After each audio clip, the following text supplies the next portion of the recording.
नमस्कार दोस्तों, मैं हूं आपका अपना डॉक्टर अजय भट्टाचार्य।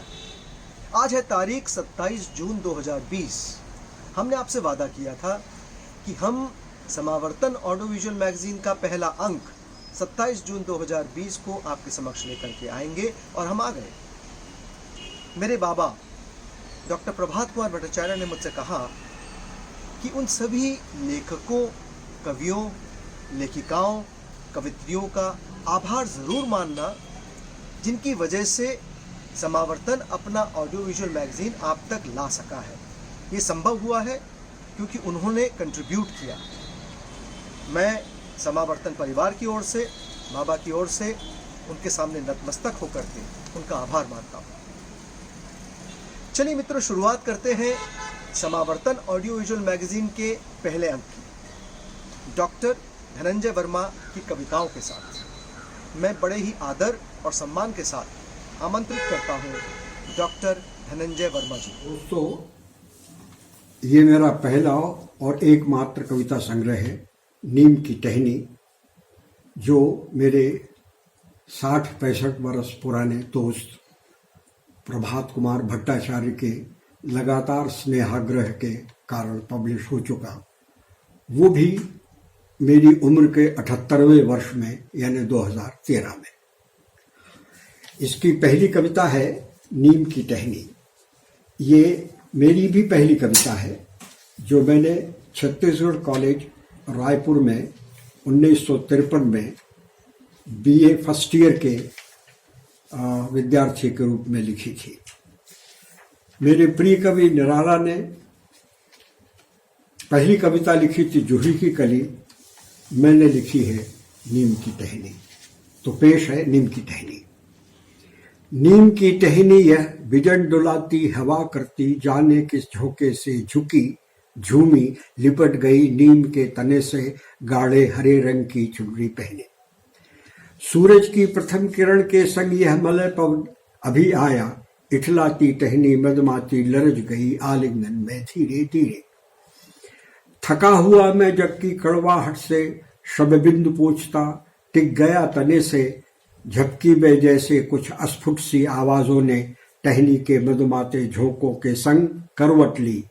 सपने में जैसे शत शत गहरे हरे रंग के पत्ते बिखरे, कड़वाहट के तीखे पद से घबरा कर लहराए, दहकानों की टोनी जैसे बरखा के गायब होने पर मुरझाए। हरे भरे पत्तों के भीतर भी यहाँ कड़वाहट है, टेसू का जादू नहीं, यहाँ केवल निबोली के फल हैं। हवा में लहराते ये पत्ते कड़वाहट में पलते हैं, छोटे छोटे कंगूरों वाले ये पत्ते जब हिलते हैं पल भर को ठंडक तो देते हैं। जग में फैली कड़वाहट, क्या यह भी नीम की टहनी है? लहरा कर नीम के पत्ते तो झुमक झूम कर हवा करते हैं, लेकिन जीवन की टहनी में लगे वेदना के पत्ते आंसू बोते हैं। गया सब कुछ गया, नीम के पत्ते का दुलराता नेह गया, कच्चे जलरंग सा धुलकर पत्तों का रंग गया, मलज में लहराती शीतलता का आभास गया, शेष बची केवल कड़वाहट, मेरे अंतर में क्या नीम के पेड़ उगे हैं? आगे पीछे सोच रहा हूँ, इस तने पर सर रख समझ गया हूँ, इस जग में कड़वाहट है, जीवन क्या एक बड़े नीम का पेड़ उगा है? इसकी टहनी सी आशा झुमक झूम कर लहराती है, नोकूले कंगूरों वाले इसके पत्तों का जल रंग कच्चा है। दूसरी कविता पेड़। रास्ते का पेड़ दोपहरिया में तब पत्तियों की ताल पे झुमक झूम झूमर गीत गाता है। राह का थका हर मुसाफिर तने पर सर रख सुस्ताता है, पत्तियों की तालियों से सुर मिला गुनगुनाता है, पसीने की बूंद पोंछ थकान उसे सौंप चला जाता है। अपना कर सांस भर छाह पा जाता है, मैं किसे अपनाऊं सांस भर छाह कहाँ पाऊं। अगली कविता दायरा। छोटे से कमरे में एक रास्ता से ऊब जब जाता हूँ, यहाँ की कुर्सी वहाँ, वहाँ का सामा यहाँ रख लेता हूँ। इस पे भी जब चैन नहीं मिलता, कैलेंडर और तस्वीरें बदल लेता हूँ। दायरा हमारा बहुत छोटा है, बड़ा होता नहीं है। रहते हुए इसमें जब हम सब ऊब जाते हैं, कुछ अदल बदल लेते हैं। दोस्तों, अब हम सुनते हैं एक कहानी। कहानी का शीर्षक है ऑर्किड। लेखिका है अनीता सबरवाल। ये जो ऑर्किड कहानी है दोस्तों, ये हम आपको सीरियलाइज करके सुनाएंगे। मतलब आज इसकी शुरुआत करेंगी अनीता जी, और आने वाले एपिसोड्स में ये कहानी आगे बढ़ती जाएगी। मैं आमंत्रित करता हूँ अनीता सबरवाल जी को कि वो आए और ऑर्किड कहानी की शुरुआत। नमस्कार दोस्तों, देहरादून से मैं अनीता सबरवाल समावर्तन के डिजिटल अंक में आपका बहुत बहुत स्वागत करती हूँ। कई सालों से प्रकाशित होने वाली समावर्तन पत्रिका से हम आप सभी वाकिफ हैं। आदरणीय प्रभात कुमार भट्टाचार्य जी के कुशल संपादन में समावर्तन ने साहित्य जगत में एक अलग ही मकाम हासिल किया है।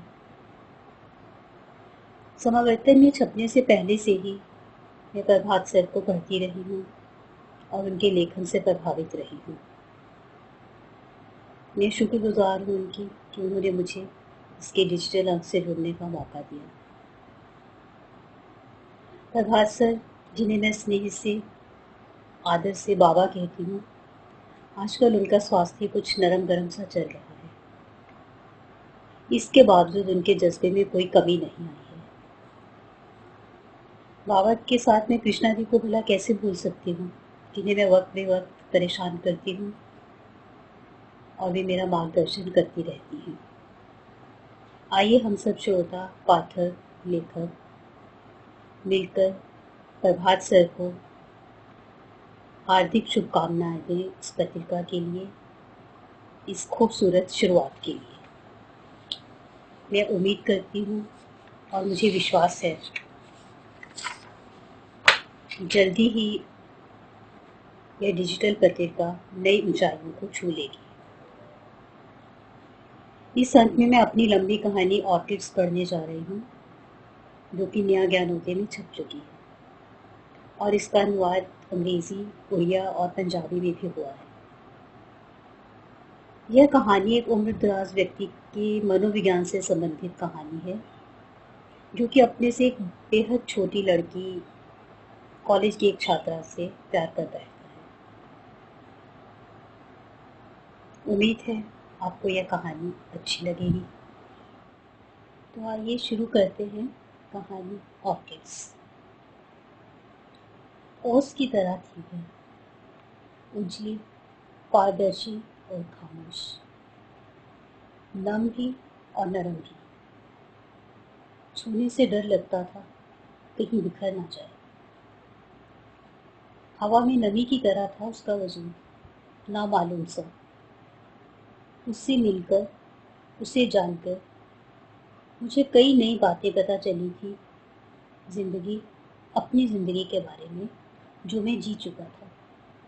मुझे तब तक यह नहीं मालूम था कि ज़िंदगी की गति केवल नामालूम को खोने के लिए होती है। जिसे हम उम्र कहते हैं, वह दरअसल एक पगडंडी भर होती है ज़िंदगी के जंगल में। जंगल जिसके बारे में हमें कुछ मालूम नहीं होता। जब उसे पहली बार देखा था तो वह आम लड़कियों या औरतों की तरह नहीं लगी थी। कुछ अलग था उसमें। वह खूबसूरत थी, लेकिन मैं तब तक खूबसूरत औरतों के बारे में सोचना छोड़ चुका था। ना ही उन्हें देखकर किसी तरह का कोई अंदाज़ा लगाता था। वैसे भी अंदाज़े लगाना कभी मेरी ज़रूरत नहीं रही थी, ज़रूरत पड़ी भी नहीं। मैं उम्र के उस पड़ाव पर था जब ज़िंदगी आपको बहुत कुछ देती है और बहुत कुछ छीन भी चुकी होती है। दरअसल ज़िंदगी जब आपको शुरू में ही निहत्था कर दे, तो सबसे अच्छा नतीजा यह होता है कि आप जान जाते हैं कि जीवन की नदी में आपकी हैसियत एक पूरे इतिहास और संस्कृति के बावजूद एक तिनके भर की होती है और तिनका अंदाज़े नहीं लगा सकता। हैरानी तो यह थी कि इस तिनके को स्वास्तिका ने अपना सहारा बना लिया और एक फूलों भरी भीड़ की तरह जैसे किसी पेड़ से लिपट गई, कभी भी साथ न छोड़ने के लिए। पेड़ की हर टहनी पत्ते को ढक दिया था उसने अपने फूलों से। उसे मैंने पहली बार एक आर्ट गैलरी में देखा था। मेरे दोस्त प्रणव के बेटे सलील की पेंटिंग्स की एकल प्रदर्शनी थी। उद्घाटन मुझे ही करना था। आदत के अनुसार मैं सबसे पहले पहुंच गया था, मतलब कि वक्त पर। वहां सिर्फ सलील और गैलरी के कर्मचारी ही थे। तभी स्वास्तिका आई थी अंदर। सलील ने उसे परिचय करवाया। अंकल, ये स्वास्तिका है, मेरी फ्रेंड। साइकोलॉजी में पोस्ट ग्रेजुएशन कर रही है। वैसे तो अभी पहला ही साल है, लेकिन पूरी तरह से एबनॉर्मल तो हो ही चुकी है। वह मुस्कुरा दी। कोई जवाब नहीं, किसी तरह का गुस्सा या नाराजगी भी नहीं, जो कि ऐसी बातें कहे जाने पर दोस्तों में लाजमी होती हैं। पर मैं जरूर नकली गुस्से में बोला था, साइको के स्टूडेंट्स अगर एबनॉर्मल होते हैं तो एक साइकियाट्रिस्ट को क्या कहोगे तुम? सलील ने जबान काट ली। माफी मांगते हुए मेरे पैरों पर ही झुक गया। मैंने उसे गले से लगा लिया। स्वास्तिका हमें अजीब नजरों से देखते हुए बोली थी, पागल मुझे कह रहे हो, पैर इनके छू रहे हो, तो तुम क्या उम्मीद कर रही हो? अरे स्वास्तिका, ये डॉक्टर आदित्य सरीन है, मशहूर साइकियाट्रिस्ट और बेहद अच्छे पेंटर और कवि भी। ये वही आदित्य सरीन है जिन्हें कई अवार्ड्स मिल चुके हैं। उसकी आंखें हैरानी और उत्सुकता से फैल गई थी। वे तो बस गलती से मिल रहे हैं, वह बड़ी पुरानी बात है, मैंने कहा। पुरानी कहाँ, 3 साल पहले ही तो मिला था। मैं उसे देखता रहा। मुझे आपकी पेंटिंग्स बहुत पसंद हैं। आपकी कविताओं की एक किताब भी है मेरे पास, स्टेप्स ऑफ लाइफ। हाँ, जर्नी ऑफ लव मुझे नहीं मिली। आप देंगे क्या, बस पढ़ने के लिए? मैंने आपकी पेंटिंग सूर्या होटल में देखी है। अनंत अंकल, जिनका होटल है ना, वे मेरे पापा के दोस्त हैं। मैं कुछ नहीं बोला था। उसकी बातें सुनकर, उसके भाव भंगिमाएं देखकर मुस्कुराता रहा। उसे भी शायद यह समझ में आ गया था। सॉरी, मैं बहुत बोलती हूँ ना? बिल्कुल नहीं, बल्कि बहुत प्यारा बोलती हूँ। यह जो अनंत है ना, यह मेरा छोटा भाई है। माय गॉड, पहले क्यों नहीं मिली मैं आपसे? उन्हें तो मैं कब से जानती हूँ। कितनी आसानी से मिल सकती थी ना। और अनंत अंकल ने भी कभी नहीं बताया आपके बारे में। यह जैसे पछताते हुए बोली थी, जब कुंडली में लिखा होता है ना मिलना, तभी मिलते हैं, नहीं तो घर के दरवाजे से ही लौट आते हैं कई बार। इसी बीच काफी लोग आ गए थे। कई परिचित और अपरिचित चेहरे थे भीड़ में। उद्घाटन हुआ, तालियां बजी। सलील के लिए कुछ शब्द मैंने भी कहे और कुछ और लोगों ने भी। स्वास्तिका को देखकर यह तो समझ में आ गया था कि उसे पेंटिंग देखने का शौक है। इससे ज्यादा शायद कुछ नहीं। वह हर पेंटिंग को बड़े गौर से देखती। मैं लोगों से बात करते हुए उसके चेहरे के भाव भी देख रहा था। वह कोशिश करती थी कि नापसंदगी का भाव उसके चेहरे पर ना आए, पर असफल रही। पसंदीदा पेंटिंग के सामने से वह हटना ही नहीं चाहती थी। उस रात मैं अपनी स्टडी में लगे अपने चित्रों को ध्यान से देख रहा था, यह सोचता हुआ कि इस जरा सी लड़की को इनमें क्या अच्छा लगा होगा। मैं यह भी सोच रहा था कि मनोविज्ञान की छात्रा होते हुए भी वह मुझे एक चित्रकार के रूप में जानती थी। क्या उसने कभी मेरे बारे में पढ़ा या सुना नहीं होगा? वह तो मेरी किताब भी पढ़ चुकी होगी। खैर, इस बात को 1 महीना हो गया। फिर भी कभी कभार हंसती मुस्कुराती स्वास्तिका का चेहरा मेरी आंखों के सामने घूम जाता। मैं बरबस मुस्कुरा देता। एक दिन मैं अपनी पत्नी रुखसाना को उसके कॉलेज से लेने गई। उसकी गाड़ी खराब हो गई थी। तभी स्वास्तिका को गेट से बाहर आते देखा। गुलाबी रंग का चूड़ीदार कुर्ता पहने वह बेहद नाजुक लग रही थी। उसने मुझे नहीं देखा था। कार में बैठे बैठे मैंने उसे काफी गौर से देखा, एक मर्द की निगाह से। गला की कशिश थी उसमें। गोरी चिट्टी पारदर्शी सी त्वचा, कंधों तक कटे हल्के भूरे बाल, काले रंग की हाई हील्स। मैं सिगरेट पीते हुए चुपचाप उसे देखता रहा। वह मुझसे और बाकी सबसे भी बेखबर शायद किसी का इंतजार कर रही थी।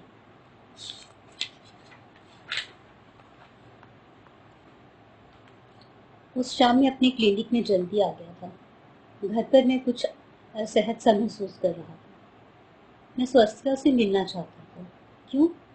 अजीब बात थी ना ये, शायद गलत भी। अब कोई गलती ना करे ऐसा तो हो ही नहीं सकता, या फिर मूर्खता थी यह। फ़र्क है दोनों में। गलती कभी कभी जानते बूझते भी हो जाती है, कई बार एक गलती को दोहराया भी जाता है, लेकिन मूर्खता अपने बस में नहीं होती, जाने में भी हो जाती है। फिर भी यह एक सच है कि इंसान से किसी भी उम्र में कोई भी गलती या मूर्खता हो सकती है। महीने में एक बार मैं इस कॉलेज में साइको के छात्रों को लेक्चर देने जाता था, और एक बार सभी छात्रों की कुछ समस्याएं सुलझाने। परीक्षा से पहले भी एक गैदरिंग की जाती थी, जिसमें छात्र और प्राध्यापक दोनों रहते थे। रुखसाना इसी कॉलेज में इकोनॉमिक्स पढ़ाती थी, लेकिन मैंने स्वास्तिका को अभी तक इस कॉलेज में नहीं देखा था। इस कॉलेज में या इस शहर में नहीं आई होगी। अगले हफ्ते उस कॉलेज में गया तो मनोविज्ञान की लैब में सबसे पहले वही दिखाई थी। मुझे देखकर उसने मुस्कुराते हुए गुड मॉर्निंग कहा। खैर, मुस्कुराती तो वह हर वक्त ही रहती थी, बात करते हुए भी, खामोश बैठे हुए भी। उस दिन का लेक्चर काफ़ी लंबा हो गया था। चाय के दौरान प्रोफेसर सांगवान ने बताया कि वह चंडीगढ़ में नई है। उसके पिता डीआईजी समर सिंह हैं। मैं समझ गया, तभी संकोच ज़्यादा है, वरना चंडीगढ़ की लड़कियां इतनी संकोची नहीं हैं। ऊपर से पुलिस ऑफिसर की बेटी। पर ज़रूरी नहीं है कि इस शहर की सब लड़कियां ऐसी ही हों। यह तो लोगों पर असर कुछ ऐसा है, जो कुछ गलत भी हो सकता है और कुछ ठीक भी। अगली मीटिंग तक मैं काफ़ी व्यस्त रहा और स्वास्तिका से भी भेंट नहीं हुई। जब फुर्सत मिली तो फिर उसका ध्यान, उसका ख्याल खुद ब खुद आ गया। उसने मेरे ख्यालों में जगह बना ही ली थी। तभी तो अगले महीने के लेक्चर में मैं थोड़ा लड़खड़ा गया था। उस दिन वह ठीक मेरे सामने बैठी। मैं बोलता रहा, सवालों के जवाब देता रहा। वह मेरी ओर देखती रही। नज़र मिलते ही वह झट से पलकें गिरा लेती। इसमें कहीं कोई बनावटीपन नहीं था, ना ही कुछ जानबूझकर हो रहा था। यह मेरी पारखी नज़रें समझ रही थी। 3-4 बार ऐसा हुआ तो जाने कैसे मेरी नज़रें उस पर टिक से गईं। मैं क्यों असहज हो रहा था पता नहीं, पर वह तो शर्म से लाल ही हो गई। मैं अचानक चुप हो गया। जेब से रुमाल निकालकर चेहरे का पसीना पोंछा और पानी पिया। मैं दोबारा अपनी बात शुरू करता, इससे पहले ही वह खड़ी हुई और एक्सक्यूज मी सर कहकर कमरे से बाहर चली गई। मिलते हैं इस कहानी के दूसरे भाग में कल। नमस्कार। निरंजन श्रोत्रिय।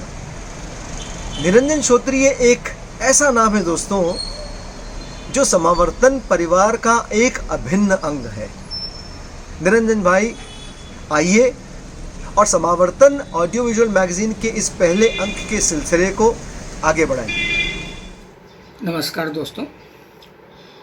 सुधीर रंजन सिंह समकालीन हिंदी कविता के महत्वपूर्ण हस्ताक्षर हैं।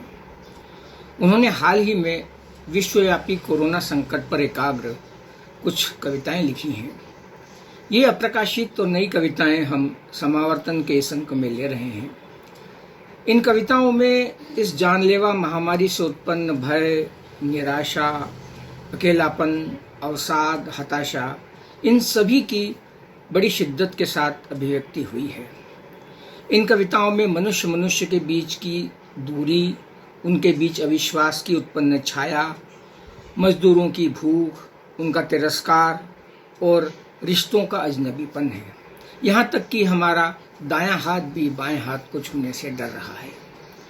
दोस्तों, इन कविताओं की विशेषता है कि ये हमारी हताशा को, हमारी निराशा को एक बहुत ही शिद्दत के साथ अभिव्यक्त करती हैं। तो प्रस्तुत हैं समावर्तन के इस अंक में कवि सुधीर रंजन सिंह की कोरोना केंद्रित ये कविताएं। ये कविता है कोरोना 3 मजदूरों को लेकर के। मजदूर फंसे हैं दिल्ली मुंबई में, हरियाणा पंजाब में, जगह जगह देश में फंसे हैं मजदूर। भाग कर आए थे, भाग कर जाना चाहते हैं गांव घर। चाहते हैं सुन ले उनकी बात कोई, काम से जितना नहीं थके कभी। सरकार की ओर आंखें उठाए थके हैं। हम आप अच्छे नागरिक बन रहे हैं, दिया जला रहे हैं। मजदूर फंसे हैं, ऐसे तो वे मर जाएंगे। वे मर जाएंगे तो क्या सोचते हैं आप, हम बचे रहेंगे? Corona lockdown. काम पर नहीं जाना काम से बड़ा काम था। दरवाजों पर कभी नहीं गया था इतना ध्यान। किसी को गुजरते देख दरवाजे ठिठक गए, बंद हो जाएं कि खुले रहें। काम पर नहीं जाना काम से बड़ा काम था। दरवाजों पर कभी नहीं गया इतना ध्यान। किसी को गुजरता देख दरवाजे ठिठक गए, बंद हो जाएं कि खुले रहें। मैं अगर दहलीज से बाहर पांव रखता था तो सच मानिए अपने ही घर के सामने लगता था एक अजनबी। मौत के मुंह में जाने से डरा, मौत के मुंह में था। दीवार से सटकर चींटियों की कतार चल रही थी। देखना यह अच्छा लग रहा था, जैसे पहली बार देखी हो कतार चींटियों की। आशा करता हूं दोस्तों कि आपको हमारा ये प्रयास, हमारा ये पहला अंक समावर्तन ऑडियो विजुअल मैगजीन का पसंद आया होगा। हमें इंतज़ार रहेगा आपकी प्रतिक्रियाओं का, आपके कमेंट्स का, आपके सुझाव का। और हाँ, अगर आप चाहते हैं कि हम आपकी कविताएं, आपके लेख, आपकी रचनाएं इसमें लें तो हमें आप इन्हें ज़रूर भेजिए। हमें इसका इंतज़ार रहेगा। आप हमारी जो ईमेल आईडी है उसको नोट कर लें, samavartan145@gmail.com। हमारा जो वेबसाइट है www.samavartan.com। और फेसबुक और यूट्यूब में तो हम हैं ही। तो अब जल्दी से अपनी कविताएं, अपनी रचनाएं, अपने लेख भेजें। मैं फिर आपसे मिलूंगा कल इसी समय। देखते रहिए, प्यार करते रहिए समावर्तन को।